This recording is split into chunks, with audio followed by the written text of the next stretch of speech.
All right, we're going to look at solving inequalities today. So inequalities are less than, greater than signs. So when we solve a linear equality, we isolate the variable on one side of the equal sign and the numbers on the other, just like we've done since grade 9. So we use our add, subtract, multiply, divide, those skills. So if we subtract 8 from both sides, this is 2x equals 4, divide both sides by 2, and x equals 2. And that's an equality. So we have one singular answer for that particular question.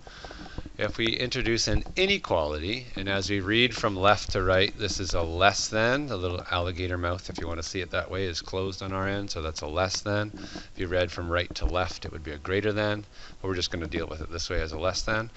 So all of the skills are going to be the same. We're going to subtract an 8 from both sides. 2x is less than 4. We're going to divide both sides by 2, and we get x is less than 2.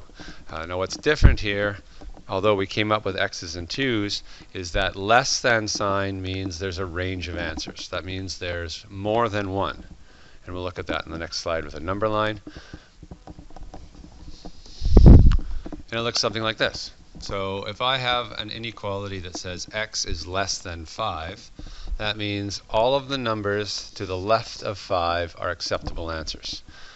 There's a red circle that's empty around 5 because this is not a less than or equal to, it's just the less than. So if we had an equal to sign in there, we would have to color in that circle to include the value 5. And normally that's fairly comfortable for most people, makes a lot of sense. Where it starts to fall apart is something like this. So what if we have negative x is less than 5? Well, that's a little trickier. So I made a little table off to the side here, and if we put x equals 7 into that inequality, the first entry would be negative 7. So I'm just putting a negative, and here's the positive 7. We put them together, and that's where I get my negative 7 from. So if we do the same with 2, with 0, negative 3, I've got to be a little bit careful because I do have two negatives working together, so when I substitute a negative 3 in for x, I actually get a positive 3, and this would be positive 5 and positive 7. So if we're looking at this, I want to look at what values in my table satisfy this requirement. Okay, so what values are actually less than 5? So this is less than 5, less than 5, less than 5, less than 5, very close to but not including. So I'm going to have a hollow circle in this particular case, and what's really interesting to note is where that occurs. It occurs at negative 5. So if I was to grab my arrow here and represent this on a number line like such, it would be those values. So everything to the right of negative 5 actually produces a result for negative x less than 5 that is true. Now, this red arrow can also be expressed in a slightly different way. Instead of having a negative x, if we wanted to write this with a positive x, it would look like this. So x must be greater than negative 5. So these two things are the same. And you'll notice a couple things have changed here. There's both x's and both 5's, but the negative sign has changed place, okay, and the inequality has changed. And that's the really important issue here with inequalities, is that when you work with negatives, specifically when you divide or multiply by a negative number with an inequality in the expression, the inequality sign switches. So if you look at something like this question here, we're going to approach it just like our grade 9 problems with solving and that. So I'm going to subtract 12. Totally fine. You subtract 12. Negative 3x less than 3. Now here's the key piece. When you divide by negative 3, because you're dividing by a negative sign, okay, the inequality is actually going to change directions. So the inequality here would be x is greater than negative 1. Okay, and you might say, well, maybe that was just fluke or it doesn't work right. Well, let's try it a separate way. And we'll try it without doing any multiplying or dividing. So I'm going to add 3x to both sides.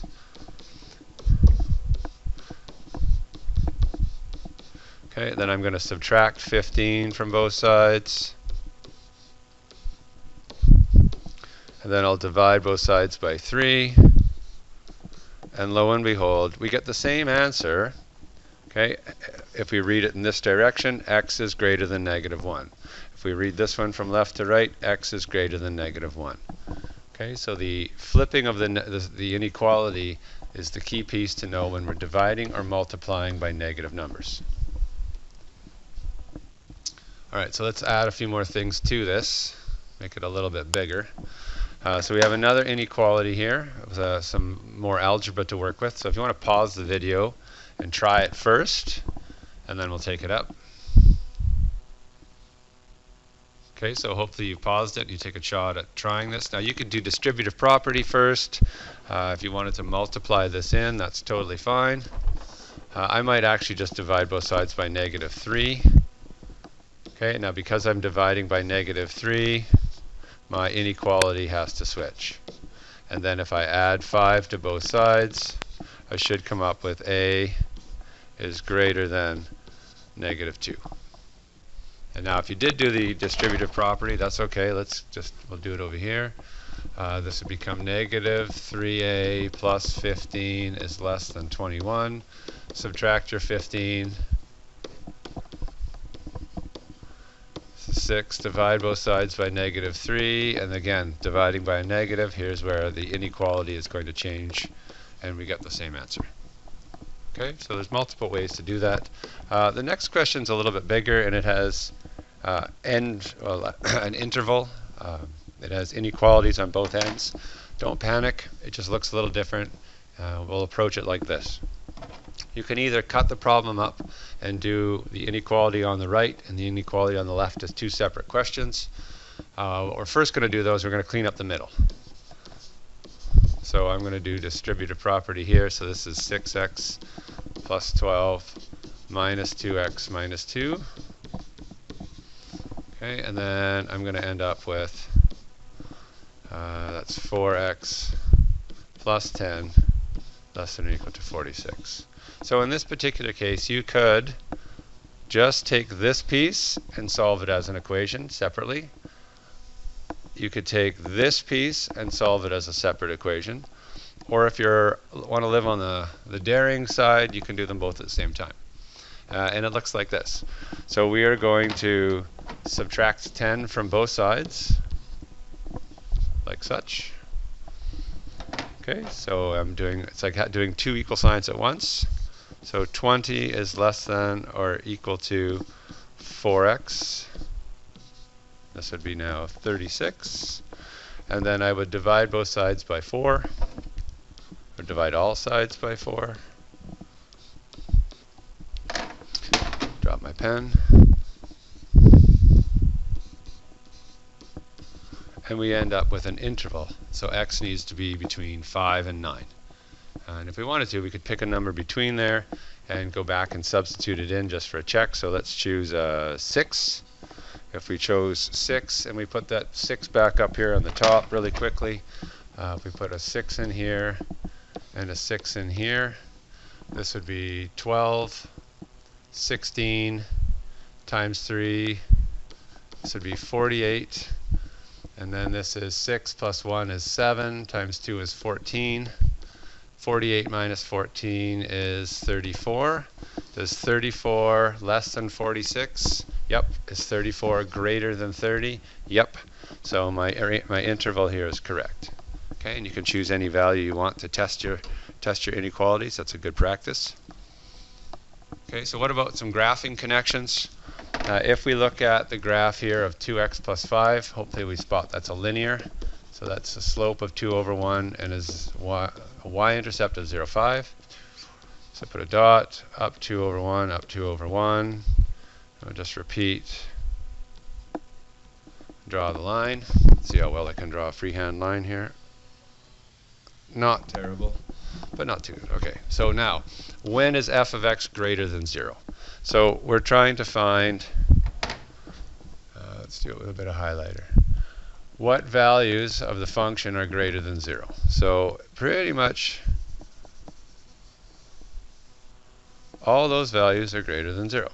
So that's what we're looking for. So we're trying to find this dot right here, which is going to be the starting point of where things are positive. So if we set our inequality, we want f of x, I'll write it this way. I want f of x to be greater than 0. we use all of our adding subtracting skills, and we come up with x has to be greater than -5/2, which is -2.5. And if we look at our picture, that's where we're looking at. Okay, so it's all of the values to the right. What if it's a quadratic? Okay, I want to know, when is this quadratic greater than 0? So we can take our function. We need to factor that, so it's going to be x plus 3, x minus 2. And again, you can see why the factoring skills are important. We can also draw out our x-intercepts here really quickly. And so I am -3, put a dot, 2, 0, put a dot. Axis of symmetry is going to be somewhere exactly in between those. Not really concerned about where the vertex is. I know it's going to do something along that lines. And so this graph is interested, or this inequality is interested when we are greater than 0. So that's when we're greater than 0. Greater than 0. So we need to find two intervals. Okay, so if we set this up, let's go blue. So we can take,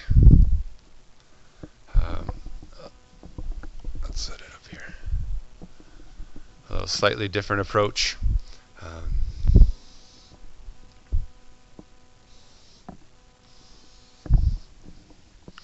This is going to be, I didn't write that very well, sorry. Move that down. These are my zeros. So if I look at an interval of x less than -3, my interval in the middle here is going to be between 3 and 2, and my other interval is going to be greater than 2. So what I'm going to do is I'm going to chop up my problem with this table by using my zeros, my x-intercepts, and then I'm going to investigate those little pieces on the side.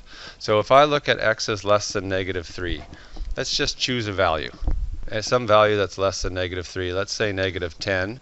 And if we substitute -10 into these locations, we end up with -10 plus 3 is just a negative value.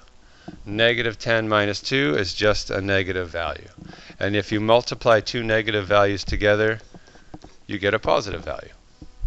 So notice I'm not interested in the numbers, I'm interested in the signs, because all I'm trying to figure out is whether something is greater than 0, which means it's positive. So that's a very different approach to what we've done in the past. Let's look at the middle term. So some number between -3 and 2, so let's just choose 0.